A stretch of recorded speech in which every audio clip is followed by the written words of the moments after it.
नमस्कार, मैं हूं सैयद सुहेल और आप देख रहे हैं ईबीएक्स कैश स्टूडियो से 3 बजे का बुलेटिन।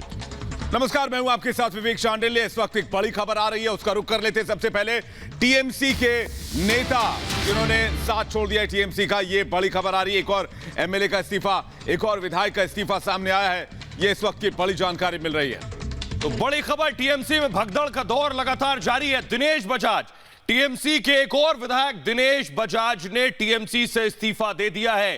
तो चुनाव से पहले दीदी पर झटके लग रहे हैं।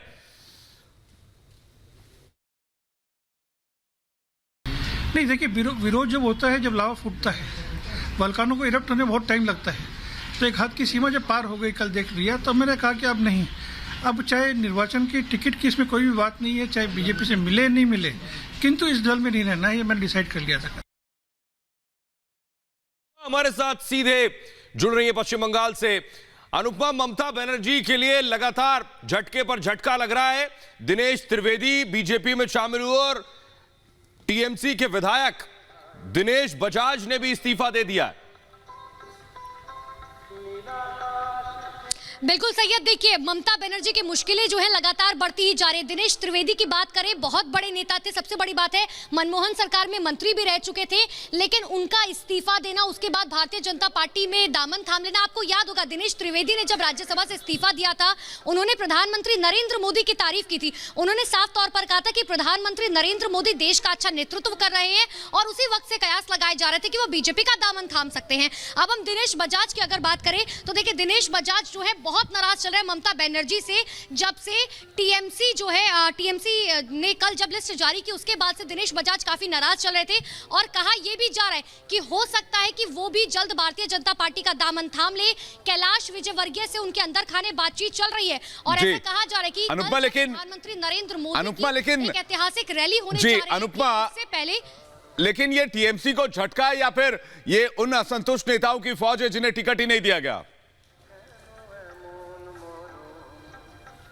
विवेक, देखिए, ये समझने की जरूरत है, क्योंकि अगर आप टीएमसी की अगर लिस्ट को देखेंगे तो बहुत ध्यान से देखने की जरूरत है। जातिगत समीकरण को ध्यान में रखा गया था। सबसे बड़ी बात है, आप वरिष्ठ नेताओं की बात कीजिए, टीएमसी में कई ऐसे बड़े नेता हैं, अमित मित्रा की बात कर लीजिए, गोपाल की बात कर लीजिए, ऐसे तमाम बड़े नेता हैं जिन्हें दरकिनार कर दिया गया। जब आप इन नेताओं से बात करेंगे तो उनकी तरफ से साफ तौर पर यह कहा जाएगा कि एक्सक्यूज ये दिया गया था कि हेल्थ व्यवस्था की वजह से या स्वास्थ्य सुविधाओं की वजह से जो है हम इन्हें टिकट नहीं दे रहे हैं। लेकिन असंतुष्टि जो है वो साफ तौर पर सुबह से नजर आ रही है। कल देर शाम से जब ये लिस्ट जारी हुई है, हमने वो तस्वीर भी देखी जब ममता बनर्जी के घर के बाहर जो है कई टीएमसी नेताओं ने टायर में आग लगा दी थी। उन्होंने सीधे तौर पर कहा कि हमने साल भर जो है पूरे 5 साल पार्टी में काम किया, इसलिए काम नहीं किया था कि हमें टिकट ना दिया जाए। उन लोगों को टिकट दे दिया गया, वो नए चेहरों को टिकट दे दिया गया, क्योंकि टीएमसी की अगर आप लिस्ट देखेंगे तो 100 नए ऐसे चेहरे हैं जिन्हें टिकट दिया गया है। 28 विधायकों का टिकट काटा गया है।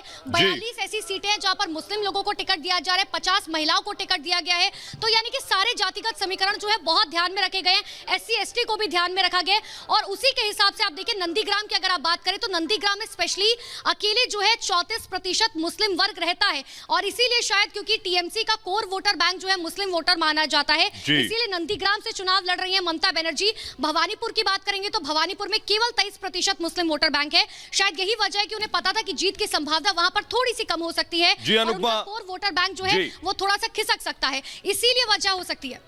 बहुत बहुत शुक्रिया इस तमाम जानकारी के लिए। तो अनुपमा को सुन रहे थे, अनुपमा बता रही हैं जैसा कि टीएमसी के विधायक छोड़कर गए हैं, टीएमसी का दामन कुछ और विधायक छोड़कर जा सकते हैं। इनमें वो विधायक भी शामिल हैं जिनका पत्ता कट गया है, यानी जिन्हें टिकट नहीं मिला है, उन्होंने भी टीएमसी का साथ छोड़ा है। फिलहाल शुक्रिया।